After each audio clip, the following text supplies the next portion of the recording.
Friday night, we start out the low with a two twos in fact, 22 degrees, and mainly some colder conditions for our area. Now, snow lovers look away like myself. 6 to 10 days does not indicate anything good for snow development. In fact, most of the precipitation we'll be getting will probably be rain because of this. Tomorrow we are going to be looking at potential wind threat, gusts up into the 40s, mainly in the Allegheny Plateau. Once you get east of the ridges here, it goes back down to the 20s. You can see some of these pinks here. That's where they have that heavy precipitation, usually 4 or more inches in places like Crawford and Warren County, a little bit there in McKean County as well. Not a lot of time before our next system makes its way through. Low pressure is near the Mississippi River Valley, so we're in that warm sector there. We'll have a few bouts of snow before a quick changeover, and then some rain showers. Hashtag train derailment. The recent Norfolk Southern derailment in East Palestine, Ohio, just a few miles from the Pennsylvania border, created multiple meteorological anomalies. And a good morning to you. I'm Penn State Campus Weather Service meteorologist Connor Freidhoff here with the morning forecast. Pristine sunrise out over our Beaver Stadium cam. It's 21 degrees, but it feels like 14 because of that wind out of the southwest. So we're getting off to a pretty chilly start, as is for much of the rest of the Commonwealth. We're mainly in the 20s in the central part of the state. A couple places are reaching 30, like in Indiana, and in a couple more places in the state, like in Erie. But for the most part, we're mainly in the mid to upper 20s as of right now, trying to reach the 40s in some spots today. Now, it feels like temperatures are going to make it feel like we're pretty much in the dead of winter, which in State College, you might as well say it. It's 14 here, it's 17 in Franklin, 20 in Johnstown. So those temperatures are going to make, at least feel much colder than they actually are. In terms of change, you have to look how drastic some of these temperature changes are, especially in State College. 20-degree difference, at least 20 degrees colder in State College today, 15 degrees colder in Scranton, and 8 degrees colder in Johnstown. So we're feeling it. We're feeling much, much colder after yesterday. Compare that to places like Madison, Wisconsin, Springfield, Illinois, Louisville, where in some places they're getting 15 to 20 degrees warmer than yesterday. So much different over there in the Ohio Valley and the Midwest compared to us.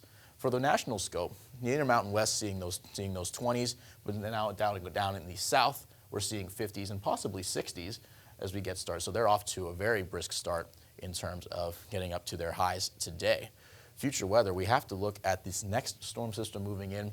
It's probably going to affect us today. We have some rain showers making their way across the state line, and it's going to bring State College some showers. In the central part of the state, also going to see some showers as well. But up in the northeast in Scranton, Anthracite country, you could be seeing some wintry mix, possibly some freezing, so you have to watch out for that, especially if you're driving late at night. Wednesday, we see some clouds move through the region, but quickly recede. The main thing we want to talk about is here on Thursday. Of all these rain showers making their way in from a low pressure system, it's going to mainly affect the northwestern portion of the state. They could see accumulations up to 3/4 of an inch. And again, up in the mountains, we do see the idea of some wintry mix, possibly making conditions much more treacherous.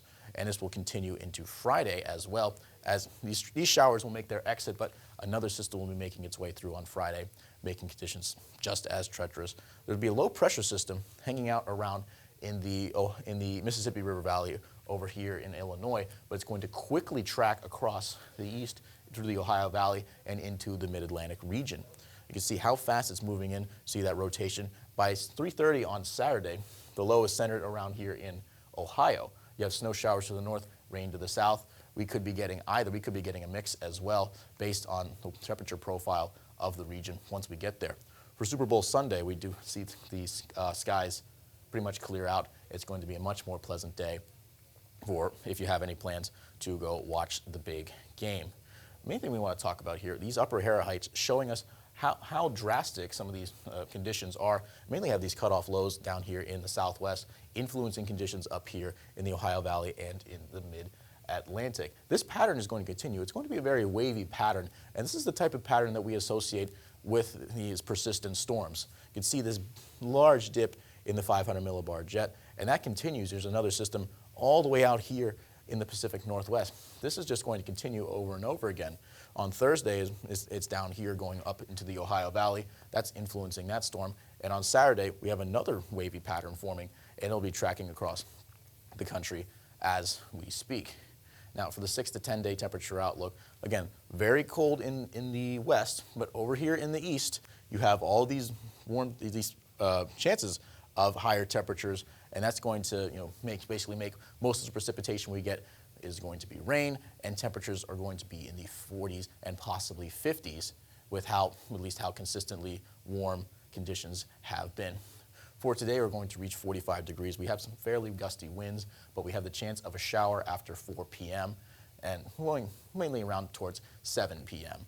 And that rain chance is going to continue into tonight. Temperatures dip down to 35, not quite at freezing, but it might feel like freezing based on the winds coming in from the south. We do have the chance of a shower up until about 1 a.m. And tomorrow, temperatures could reach the 50s in some spots in the lower lying areas of central Pennsylvania, but for us, mostly sunny skies. The winds do stay around, but they won't have too much of an effect as they have in previous weeks. For the 7 day, we have that very much soaker of an early weekend, Thursday, Friday, and Saturday. Saturday is where we have a chance of some wintry mix, but Thursday and Friday is where we have the most rainfall, at least the potential for the most accumulation, especially in the northwest part of the state. But as we get into Sunday and into Monday, to start the next week, we'll have much more pleasant conditions ahead. From the Penn State Campus Weather Service, I'm meteorologist Connor Freidhoff, wishing you a wonderful day.